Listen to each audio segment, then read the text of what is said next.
Tá começando o Lead Orlando Business Connections aqui na Spot Brasil Radio. Todas as segundas-feiras, às 8 da noite, a gente tem esse encontro com empreendedores brasileiros que querem desbravar a América. Essa é uma iniciativa do Lead Orlando em parceria com a Spot Brasil Radio e com a Globo Internacional. Nosso primeiro programa tem que trazer o número 1 de Orlando, um grande empresário, um grande nome, um grande empreendedor, participante do Lead. Estou falando de Ricardo Oliveira, o CEO da Adega Gaúcha de Orlando. Tudo bem, Ricardo? Tudo ótimo, é de grande satisfação poder fazer parte do primeiro programa.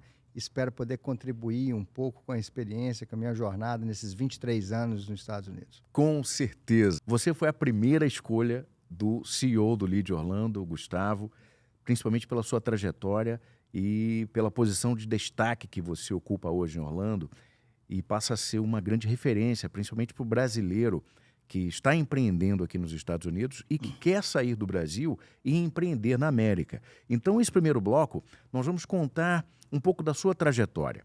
Como você, o que você teve que fazer, as dificuldades que você teve que ultrapassar, as adversidades para você chegar à posição de CEO da Adega Gaúcha. No segundo bloco, a gente já fala do negócio em si. Vamos falar mais da Adega Gaúcha. Então, nesse primeiro bloco, a gente vai se prender à sua história, ok? Então, vamos começar pelo início. Como se deu essa origem? De onde surgiu a ideia na cabeça do Ricardo Oliveira, no Brasil, de seguir para os Estados Unidos e encontrar uma nova carreira? Bom, 23 anos atrás, né, em Belo Horizonte, todo mundo me conhece hoje, sabe que eu sou o mineiro mais gaúcho que existe nos Estados Unidos, eu acho que é por aí. Segundo Paixão Cortês, quem vem... Eu jurava que você era gaúcho. Quem vem do Rio Grande é Rio Grandense, gaúcho é estado de espírito, e está aqui um mineiro gaúchão. Tomo chimarrão, meu segundo time é o Colorado, e tenho uma paixão enorme pela cultura gaúcha. Troquei meu feijão tropeiro pelo carreteiro e por aí vai, muitas outras coisas. Mas como foi na cabeça do Ricardo, mineiro, em Belo Horizonte? Falou assim, pô, eu quero ser um gaúcho, eu quero ir para os Estados Unidos ser gaúcho. Como é que surgiu essa ideia de trabalhar com churrasco e restaurantes aqui nos Estados Unidos? Bom, a gente vai estar falando hoje, algumas coisas foram realmente planejadas, algumas coisas vão acontecendo, a vida a gente vai levando, vai seguindo por um determinado caminho. É muito importante a gente ter o que a gente chama de mindset, o pensamento em alguma coisa que é certa, e ter muita fé e perseverança. 23 anos atrás, quando eu cheguei em Nova York, era uma cidade fria, não era acostumado com frio, um dezembro, menos 16 graus, e fui trabalhar num restaurante, o meu primo recomendou, e falou, você tem que ir para esse restaurante, um restaurante brasileiro, e a oportunidade que tinha era de lavar pratos. Né? Começou lavando pratos? Lavando pratos. Eu tinha uma empresa de café em Belo Horizonte, tinha...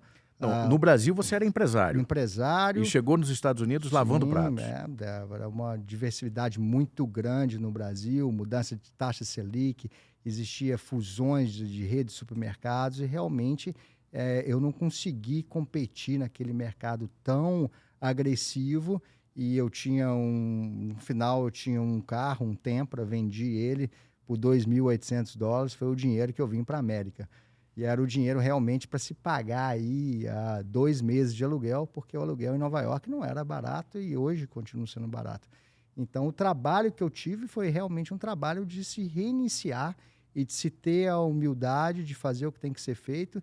E isso me fez uma pessoa ainda melhor, porque a importância no segmento de restaurante, ela começa realmente lavando prato. Agora, quando você decidiu vir para os Estados Unidos, como foi essa relação com a família? Como que você deu essa notícia e como que a família administrou isso? Olha, minha família sempre foi extraordinária. Meu irmão já tinha morado nos Estados Unidos, voltado para fazer cinema em Belo Horizonte, e dar aula.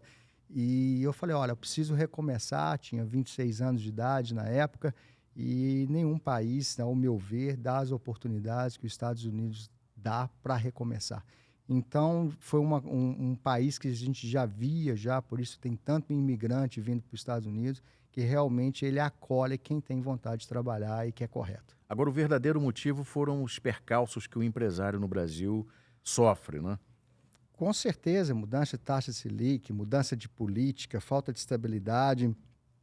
E realmente algumas coisas que nós, como seres humanos, começa a questionar, questão de valores, questão de segurança e outras coisas que realmente a gente chega e vê funcionando em outros países e a gente tem aquele desejo que nosso país fosse da mesma forma. Ok, mas espero que um dia chegue lá. naquele momento você resolveu um problema. Tá bom, saiu, chegou num país de primeiro mundo, com as taxas de juros estabilizadas, com uma economia prosperando a todo vapor.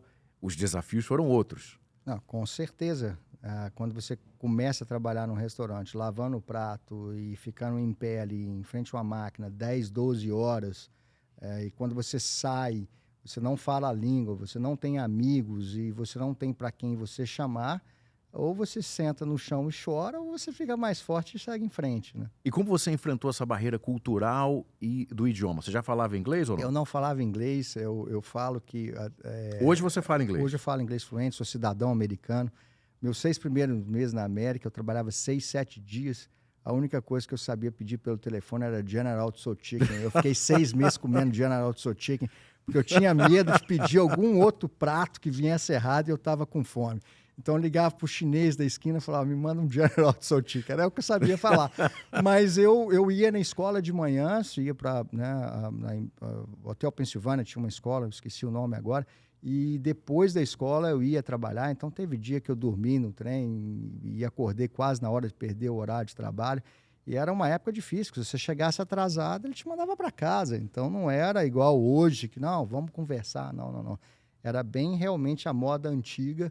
E os Estados Unidos ele tem muito isso, que você não tem tanta estabilidade do emprego, você tem que estar constantemente fazendo o que tem que ser feito, porque caso contrário você pode ser remanejado de uma facilidade muito grande para o empresário. Agora, chegou aqui e você viu que as dificuldades eram outras, e são muitas, né? O brasileiro que está no Brasil e quer vir para cá, ele imagina uma outra realidade, né? E quando chega aqui, se depara também com uma outra realidade, né? Aqui os desafios são muito grandes, você realmente tem que pegar no batente, tem que trabalhar duro.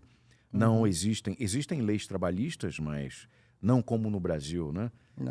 Não tem a CLT, né? Sim, não Getúlio não Vargas tem, não tem. muito diferente. E não digo nem infelizmente, eu acho que esse é o grande motor, né, aqui dos Estados Unidos. Né? Não ter esse excesso de benefícios para o trabalhador faz com que o trabalhador realmente trabalhe e foque no trabalho e faça com que o país cresça cada vez mais. Né?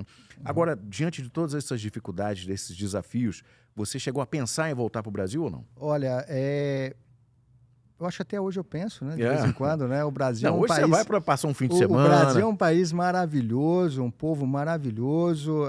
Realmente foi mas estou falando em oportunidade. desistir. Olha, desistir teve momentos que realmente foram muito difíceis, né? Eu acho que um desses momentos mais difíceis que eu tive foi quando eu cheguei aqui. Eu não era documentado nos Estados Unidos. Então eu entrei, foi uma anistia de 2000, que você entrava com um processo e você tinha que esperar um determinado período. E foram 5 anos de espera para eu poder receber o meu documento, né?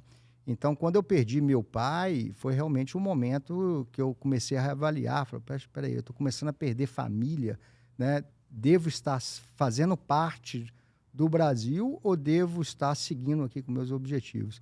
E meu avô foi um cara de grande sabedoria para me dizer um dos momentos da minha vida que foram mais extraordinários, que me fez crescer como ser humano, que foi, nos momentos de dificuldade, você não olha para trás, você olha para frente, segue o seu caminho.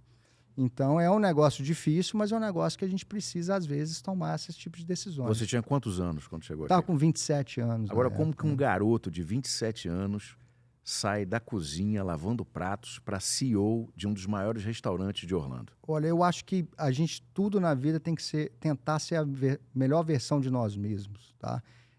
Quando eu lavava prato, tinha um mexicano, Felipe Guerreiro, que era incrível lavando prato, não tinha condições de lavar prato igual ele. Quando eu comecei a trabalhar de busboy, tinha um Antônio, que era um monstro para trabalhar, um outro mexicano, e eu sempre tentando ser uma versão melhor de mim mesmo. Então, com o tempo, fui me procurando dentro dessa indústria de restaurante, até chegar um momento que eu pude ver que, para eu ser melhor no que eu me proponho a fazer, eu tenho que procurar algo que eu goste mais de fazer. E aí entra a parte que eu mais gosto de fazer dentro do restaurante, além de servir pessoas, é claro. Agora você já deu 2 receitas para os nossos ouvintes que estão empreendendo aqui e também querem vir para a América. A primeira foi deixar a vaidade toda no Brasil. Você era empresário e chegou aqui lavando pratos, né? E a segunda é o autoconhecimento, né?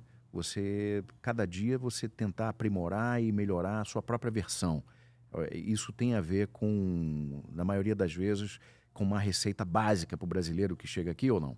Eu acredito que o autoconhecimento é muito importante. Você tem que se procurar como ser humano para onde você quer ir. Eu tenho um filho de 20 anos de idade que eu aprendo muito com ele. É um estudante de psiquiatria, genial. E a conexão do mundo mudou. Eu acho que o Covid fez muito isso para você analisar novos valores, como é que você se conecta com pessoas, como é que você faz parte desse mundo que constantemente está havendo mudanças. A parte de tentar ser uma melhor versão de você mesmo, ser um ser humano, ser um bom empreendedor, mas ser um bom patrão, ou ser um bom colega de trabalho, ser um bom marido, pai. Então, eu acho que é um conhecimento próprio de si mesmo para tentar ser uma pessoa boa, né? E fé em Deus.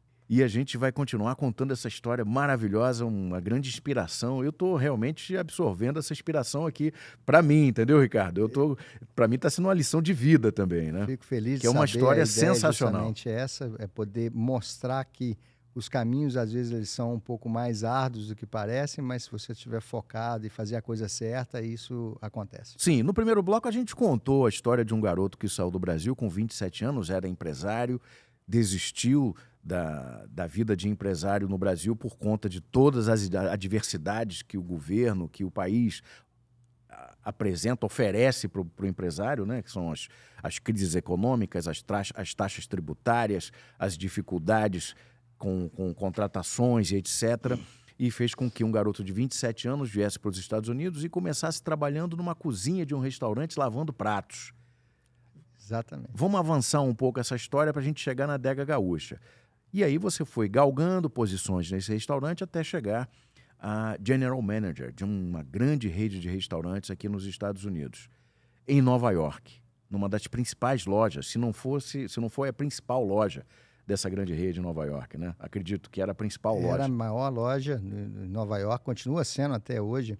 E é interessante porque a gente trabalha duro para conquistar uma zona de conforto. E sim, você estava nessa zona de conforto. Eu estava na zona de conforto de um gerente geral da unidade que mais faturava nos Estados Unidos, com crescimento consecutivo de 4 anos, e que era tudo no cenário perfeito até vir a pandemia. E o que fez você mudar essa atitude, já que você estava numa situação confortável e falou, não, eu quero mais, eu quero empreender, eu quero ter o meu negócio? Eu lembro quando eu estudava administração no Brasil, que uma das primeiras aulas que eu tive de administração de empresa, o professor chegou no quadro, escreveu crise e pediu para todo mundo ler aquela frase no quadro. E todo mundo leu crise e deu um significado da palavra crise, e ele chegou e pegou o S, colocou um cifrão no S e falou: crise é oportunidade de crescimento. E desde então, toda vez que existe uma diversidade, alguma coisa assim, eu vejo como uma oportunidade de crescimento. A pandemia ele fez com que muitas pessoas pudessem acordar, tirar aquele projeto da gaveta que estava tantos anos lá e botar em prática. E eu fui um desses, que de Nova York mudei para Orlando. Hoje eu posso dizer, com toda a felicidade, uma qualidade de vida até melhor do que Nova York, porque nós somos brasileiros, o frio lá é duro, aqui tem uma questão climática, o povo daqui é o povo latino, você tem uma convivência mais com o brasileiro, então o fator foi muito mais favorável para mim. Mas existe aí o caminho para se chegar até isso, que às vezes dá vontade de voltar atrás e voltar a ser o gerente de restaurante, porque não é fácil. Não, ok. Aí você quis sair da caixa, pensou em abrir um novo negócio, mas estava em Nova York. Por que Orlando? Como chegou em Orlando? Sim, eu trabalhava em Nova York, como eu disse, é um restaurante que vinha crescendo, vem a pandemia, fecha. Na hora que a gente reabriu o restaurante, houve-se uma pressão muito grande da corporação para resultados, porque existia aí um período que teve fechado e que a gente precisava correr atrás. E eu tenho um grande amigo meu, que era meu assistente de gerente na época, sentindo aquela pressão e querendo fazer alguma coisa diferente, chegou para mim e falou: Ricardo, eu quero abrir um food truck em Orlando. Eu falei, olha, eu sou sommelier, tomo vinho, eu acho que food truck é um segmento mais casual, eu venho investindo em mim há 20 e poucos anos no segmento de fine dining, eu não me vejo agora fazendo food truck. Ele falou assim, não, mas se eu fizer, você entra com capital? Eu cheguei e falei assim, quanto que é esse food truck? Ele falou, 35 mil. Eu falei, bom, eu invisto os 35 mil, depois de um tempo você me paga esses 35 mil, mas não me tira do negócio, me deixa um pedacinho ali e tal, né? Não vai depois me dar um chapéu e falar, tchau, vestiu, agora estou bem, estou fora. E ele veio para Orlando para comprar esse food truck. E me liga em Nova York e fala, Ricardo, eu tenho uma oportunidade de comprar uma churrascaria. Eu falei, bom, há uma diferença muito grande entre um food truck e uma churrascaria. Mas bora lá, qual que é o projeto da churrascaria? Ele falou assim, olha, a churrascaria está fechada, é só abrir, é só botar a churrasqueira, tem prato, tem tudo, e nós vamos implementar o nosso serviço, o nosso conhecimento, e nós vamos fazer uma churrascaria. Bom, fala com a broker, vamos ver essa churrascaria e tal, pergunta para ela se pode me mostrar essa churrascaria amanhã, isso era um sábado, tá? E eu estava de folga no domingo, ligou para a broker marcou, peguei um avião 7 horas da manhã em New Jersey, cheguei aqui, vim ver a churrascaria.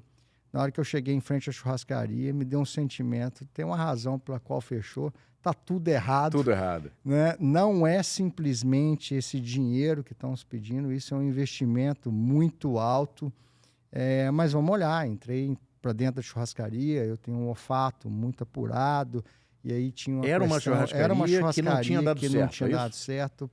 E como que isso na sua cabeça? Peraí, eu vou para um espaço em uma churrascaria que não deu certo e eu vou montar outra churrascaria. Pois é, né?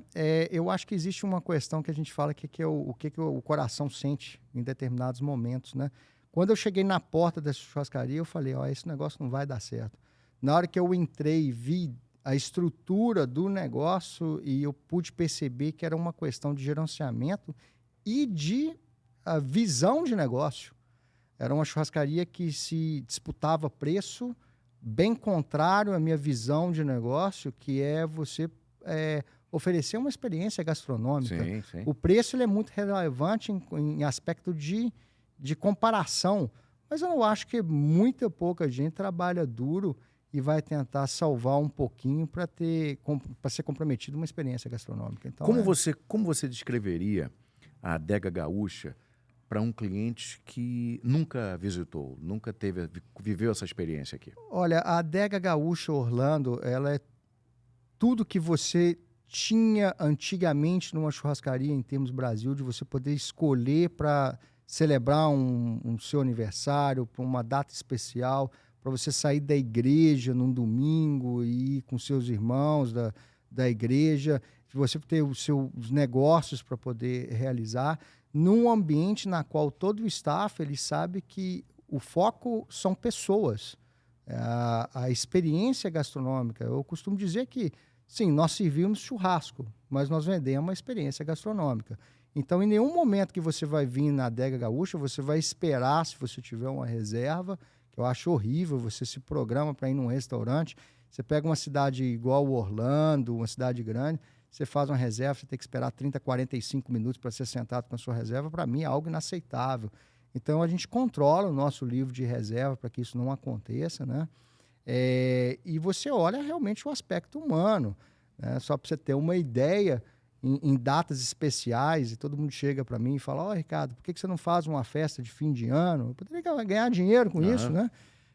Nós somos referência em Orlando hoje, temos um review de 4.9 no Google, estamos no restaurante número 2 do TripAdvisor, Steakhouse número 1. Então, tem muita coisa dos clientes dizendo o quanto que eles são satisfeitos com o nosso produto.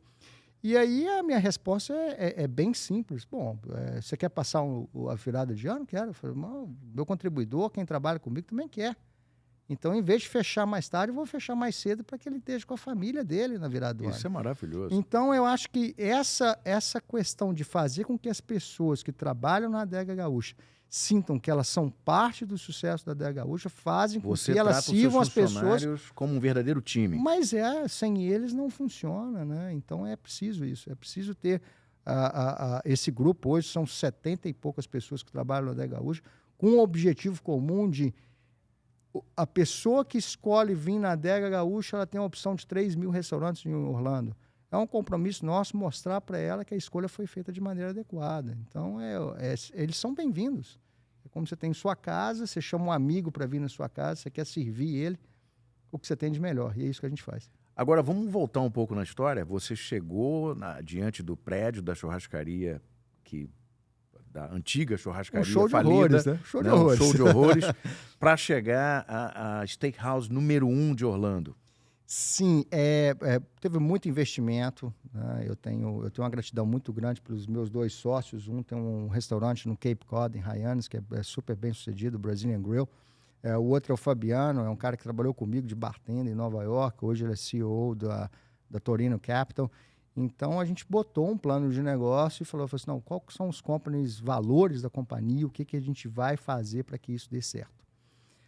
No início foi árduo, porque a gente disputa um mercado que é um mercado bem predominante que a gente chama de restaurant chains, né? São cadeias de restaurante. Uhum. Então, como é que você quebra esse paradigma aí? Que é muito tem tradicional que ir tradicional no né? mercado americano. Por que eu vou deixar de ir num restaurante do Darden para ir numa churrascaria, ou numa churrascaria que tem 50 unidades nos Estados Unidos para ir na Adega Gaúcha? E aí volta-se a premissas. Pessoas que vêm na Adega Gaúcha, que sentem que são parte da Adega Gaúcha e saem da Adega Gaúcha falando para outras pessoas o quanto que a experiência gastronômica aqui é diferenciada. Então, é o que eu chamo de embaixadores da marca, né? Isso a gente tem, eu digo hoje, milhares de pessoas em Orlando que compartilham desse mesmo sentimento, que a gente faz de tudo para agradar o cliente. E quando eu falo milhares de pessoas, é porque o ano passado a gente serviu 150 mil pessoas na Adega Gaúcha. Então, se você fala em 1%, que são 1.500 pessoas, você vai ficar surpreso quanto que essas 1.500 pessoas elas fazem com que 150 mil pessoas passem a frequentar um lugar. Como você lida com o avanço tecnológico, com as tendências? Como é que você traz isso para o seu time? Olha, eu acho que a tecnologia ela tem que ser muito bem analisada. Eu tenho um filho de 20 anos de idade que me ensina bastante em relação a isso, como é que você se conecta com pessoas. A tecnologia ela nunca vai conseguir fazer com que você tenha sentimentos, né? Eu costumo dizer que a minha visão de negócio ela é como a gente faz o cliente se sentir. É uma questão de comunicação também que a gente tem que estar constantemente desenvolvendo. Eu sou sommelier, estudo vinhos há 14 anos, e aí criaram vários aplicativos de vinhos, né? Vivino, uns outros aplicativos, que a pessoa, quando chega num restaurante, em vez dela conversar com quem conhece de vinho, ela quer puxar um aplicativo para tomar decisão por ela. Então, eu pergunto para o cliente, falo assim, peraí, então quer dizer que você tem o mesmo gosto da outra pessoa? Porque o aplicativo não vai conseguir diferir isso, a inteligência artificial não vai conseguir tem um limite, diferir, né? Isso, ela tem um limite, né? Então, qual que é a sua preferência? O que você está buscando? Você está buscando algo mais afrutado, mais encorpado, mundo novo, mundo velho? E aí você traça realmente o que te faz sentir bem e qual que é a sua preferência pessoal. Vamos falar dessa paixão, vinhos, né? Inclusive, essa sua paixão está se transformando num grande projeto também em parceria com o LEED, que é uma confraria, um clube do vinho, uma reunião de amigos para beber vinho e apreciar uma boa comida. Como surgiu essa ideia? Bom, é difícil falar de vinho sem tomar vinho, porque já trouxe a palavra, já me deu sede. Mas hoje à noite nós vamos tirar esse tempo de atraso aí com a confraria do vinho, com a parceria que a gente tem com o LEED. O LEED é um grupo extraordinário em Orlando, formado de pessoas extraordinárias, empresários que têm um objetivo em comum de, é claro, prosperar, mas também de fazer a coisa da forma certa. E essa é uma visão, quando você chega nos Estados Unidos, que não existe um mercado que você pode... A gente fala cutting corners, cortar as coisas e tentar dar um jeitinho brasileiro. Você tem que ter planejamento e ser correto no que faz. E num desses eventos do LEED, com apreciadores de vinho do LEED, eles começaram a falar, poxa, Ricardo, é tão bacana conversar com você sobre vinho, por que a gente não cria a confraria do vinho? Eu falei, olha, eu posso fazer a confraria do vinho, desde que seja um evento bem exclusivo, limitado, porque eu também vou beber. Esse negócio não pode se tornar um trabalho extra para mim, né? Então, a gente tem aí, são grupos limitados, 30, 40 pessoas. Começou com 10, depois virou 20, agora já está em 30, já estão falando em 40. A gente está sold out hoje à noite. Mas como é que a gente pode realmente trazer a experiência gastronômica da churrascaria para um próximo nível? Então, eu uso essa confraria, inclusive, como um piloto de algumas coisas que eu quero fazer dentro da churrascaria, né? Hoje eu venho conversando com meus sócios, a gente ia implementar a Dry Aged Steak, que é carne maturada a seco, dentro da churrascaria. Hoje à noite a gente vai estar comendo o New York Strip Dry Aged versus um Tomahawk Wet Aged, para ver qual que é a diferença de uma carne para outra. Isso tudo aí harmonizado com 7 tipos de vinhos diferentes, né? A gente vai servir leitoa, a gente vai colocar ostra Rockefeller, Uau. a gente vai realmente fazer um menu para dar água na boca e comer e beber o que tem de melhor por 3 horas. Todo esse menu harmonizando com o vinho certo. Com o vinho certo. Uma dica do Ricardo. Uma sugestão. Okay. Cada um tem sua preferência, eu espero. E tem o aspecto também de se aprender um pouco. Eu acho que tem muita gente... Eu quero tirar um pouco essa questão de aplicativo. Eu quero realmente que as pessoas aflorem dentro dele o que é a preferência pessoal e o porquê que ele está tomando aquilo e o que tem por trás de um rótulo. É porque hoje é tudo muito digital e você está querendo que as pessoas vivam uma realidade, né? Eu acho que o Covid ele fez isso, né? A gente passou a conviver tão melhor até com a esposa, com um colega de trabalho, mostrando que, peraí, será que eu preciso realmente tanto do computador assim, né? Eu acho que ler um livro foi muito mais interessante do que ficar olhando algumas outras coisas. O conhecimento de si próprio e esse ambiente de estar perto de pessoas que você gosta é muito interessante. O vinho te ajuda muito nisso, nesse sentido. Agora, você falou agora há pouco do lead, que te aproximou e, na verdade, deixa você diante de pessoas que têm um pensamento parecido com o seu, né? Em empreender e fazer as coisas certas, e empreender do modo certo, com planejamento e trabalhando de uma forma correta. Qual outro benefício que o lead trouxe para você nessa aproximação? Olha, o lead, além de você ter o network que você conhece pessoas, existem palestras interessantíssimas sobre negócios que são apresentadas dentro do lead a cada reunião que se tem, acredito, mensais. Existe a integração das pessoas também com eventos fora dessas palestras, ou um happy hour, ou a gente tem uma confraria do vinho. Então, existe uma sinergia muito grande do grupo das pessoas que fazem parte. Você acha que é uma ferramenta importante para o empresário que quer empreender aqui nos Estados Unidos? Olha, eu acho que existe um dito que me diga quem tu andas, que eu direi quem tu és, né? Então, eu acho que realmente você está envolvido perto de pessoas que querem fazer o que é correto, é bem interessante para o seu próprio negócio. E o lead também tem pessoas dentro do lead que querem fazer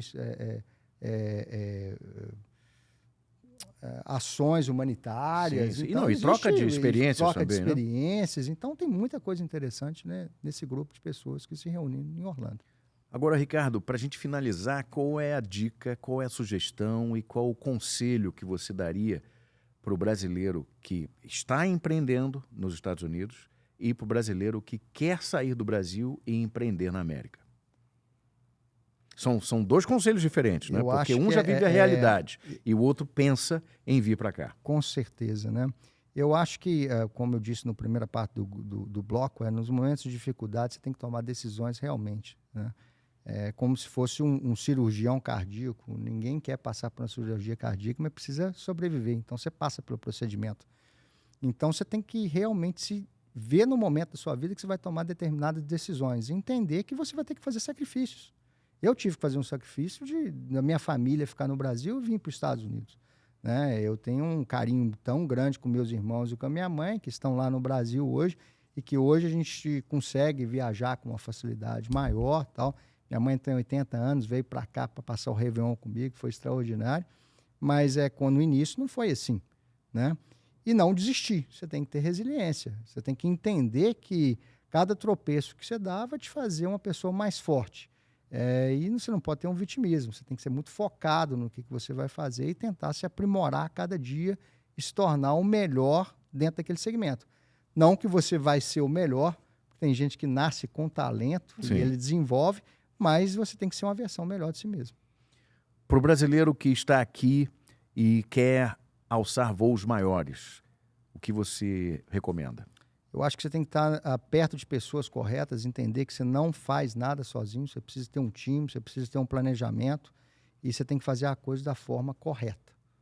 Não tenta fazer de uma forma que te beneficia, mas que prejudica a outra pessoa. Você tem que ir pelo caminho certo. E isso aí espalha, principalmente numa cidade como Orlando. Se você faz alguma coisa errada aqui, em curto prazo, todo mundo vai saber que você está indo para o caminho errado. Então faz o certo, que da mesma forma, ela não se espalha da mesma a velocidade do que se faz errado, ela demora mais um pouquinho, mas se você tiver persistência e confiança no que você faz, você chega lá. Agora você, como principal PR da Adega Gaúcha, quero que você olhe para a câmera, aquela câmera ali, e faça um convite para o seu cliente. Quero que você chame, convide as pessoas a viverem essa experiência na Adega Gaúcha. Se você pensa em comer um churrasco de alta qualidade, mas entende que se sentir bem comendo esse churrasco de melhor qualidade, a Adega Gaúcha é o lugar para você ir. É um lugar que você possa fazer negócios, é um lugar que você pode comemorar momentos especiais da sua vida, é um lugar que você vai sentir que todo o nosso staff vai estar feliz em poder te servir. Maravilha. Ricardo, muito obrigado pela sua participação. Eu não tenho dúvidas que essa sua primeira participação aqui no programa vai trazer muitos benefícios para esse projeto, porque você tem uma história de vida inspiradora, me trouxe muitas vivências aqui e realmente, para o brasileiro que está acompanhando o programa, ele percebe que nada é difícil ou tão difícil quanto a gente imagina, né? Basta você ter foco, determinação e querer alcançar o seu objetivo. Obrigado a você que acompanhou o programa todas as segundas-feiras, às 8 da noite, aqui na Sport Brasil Radio, e você também pode acompanhar na Globo Internacional. Primeiro programa com Ricardo Oliveira, fundador da Adega Gaúcha de Orlando. Muito obrigado, Ricardo, mais uma vez. Foi sensacional sua participação. Você que quer acompanhar esse conteúdo on demand, você pode acessar sportbrasilradio.com, sportbrasilradio.com. Você pode ir no Lead Orlando, leadorlando.com. Também nas redes sociais do Lead, vai lá no Instagram, Lead Orlando, no Instagram, Lead Orlando, ou acompanhar na programação da Globo Internacional. A gente volta na próxima segunda-feira, sempre com um convidado muito especial para trazer uma história de vida, uma vivência interessante e trazer conhecimento para você que quer empreender nos Estados Unidos e começar uma vida de sucesso aqui na América. A gente volta na próxima segunda-feira. Até lá!